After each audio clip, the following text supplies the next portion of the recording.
Alright, intermission time. Let's go around this kit. 15-inch PA speaker, headphones, DM5, amplifier in the stand, some ride cymbals, some kicks and some toms. Pretty sick kit, you gotta love it. You gotta have a music stand.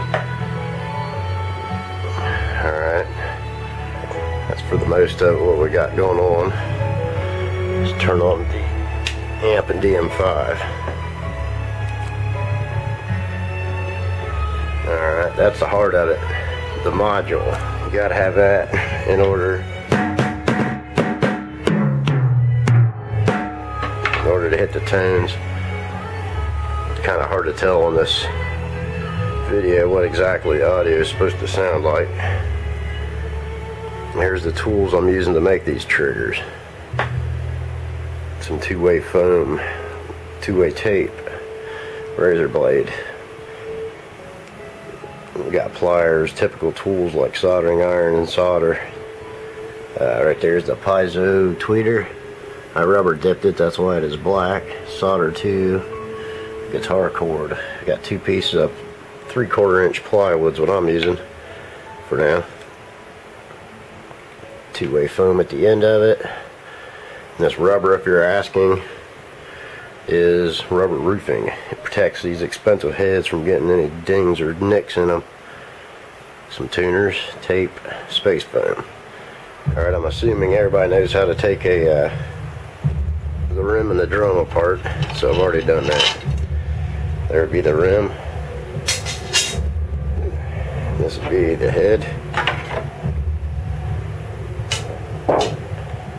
This one, as you can tell, has no bottom head. This is the only one I have that's incomplete. All the other ones have that, looks like 1/2 inch sticky tape, two-way foam. And that's what's needed to deaden the heads. This part will show you taking this plywood and placing it into the drum with the clamps and the idea behind it, using some screws and screw gun. What that does is it builds, I don't know if you can see through the heads, that's about 1.5 inches deep into the tom, and it's just kind of floating in there. And that's where I'm about to explain why and how without ruining the shells, because I really don't want to drill holes into these shells. These Mapex aren't cheap. We are using two-way, there we go, foam tape at the end of these piece of plywood, and what that does is it'll wedge into the drum in here and stick just enough to it won't fall out, but not enough if you have to remove it, won't hurt the shell. So I'll remove the plastic stuff here, and they go in there roughly wherever you want them. I prefer sticking the other ones in between the screws so that it kept it from moving up and down. And this two-way foam is extremely sticky, so you cannot move it once you get it stuck in there. You want it pretty much permanent. What it is it's mirror tape from your local glass shop. I'm not sure exactly how much the small roll cost, but the big one was very expensive, about 20 bucks. Okay, now what I'm doing is I'm lowering that in there roughly 2 inches. I'll show you why it doesn't have to be precise. Right there. And then the other one slides out. Bear with me. Alright, now I got it gripped with this one hand. I have to stop the video. What I do is I push this out so it's fairly snug without out-rounding the shell. You don't want to wedge it in there. It's just in there, just kind of snug. Then I'll show you in the next one, pushing these out to put the C-clamps on it. And that's what sticks the trigger platform in. Alright, once again one-handed here. Now as you can tell, I got these two clamps. The sticky tape's roughly 2 inches from this 16-inch tom. Okay, this is with my hand. See how it's not very super tight in there. When you put the head on and the foam and the little piezo here,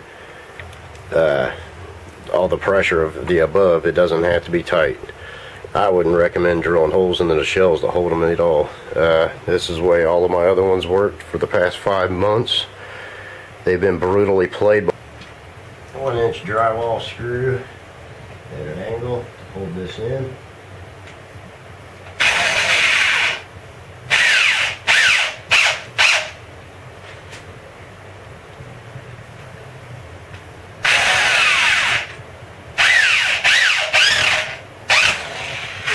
Try not to strip the screws like I was getting excited there. See clamps come off.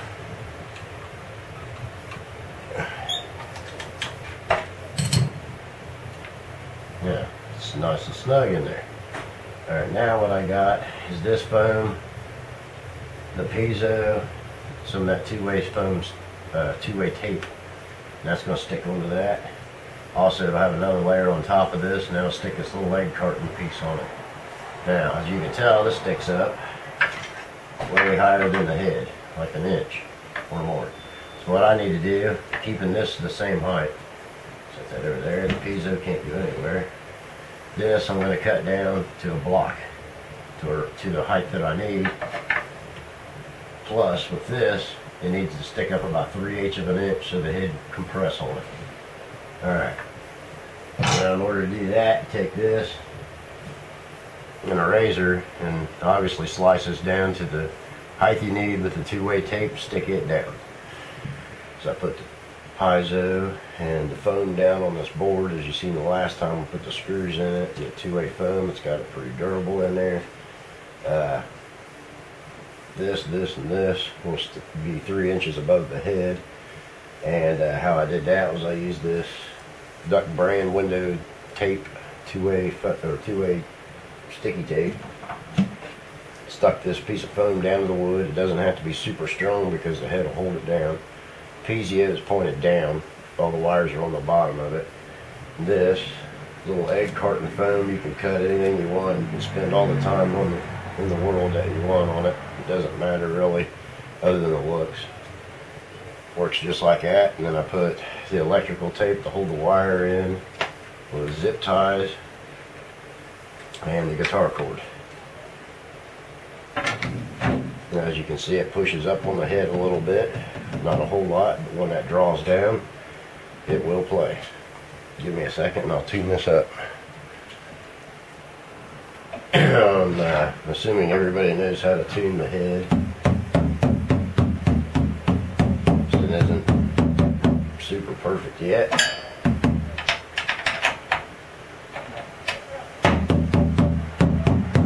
Alright, close enough for a trigger. There's another beautiful thing about it, you really don't even have to tune it. I got it on assembled for a sub drop. It doesn't even really need tuning, but I like to hear them with it turned off in tune. But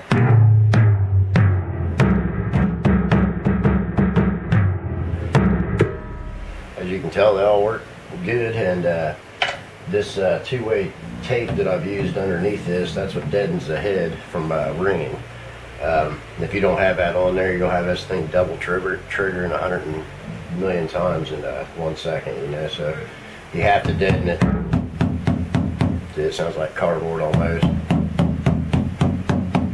But once you hit it,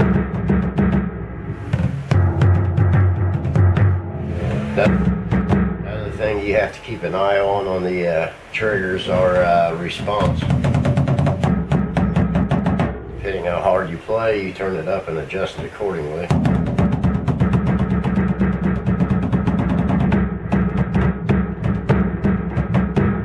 A little bit of experimenting will go a long way. There's another trigger down for the 9 pieces, well 10 plus a sub.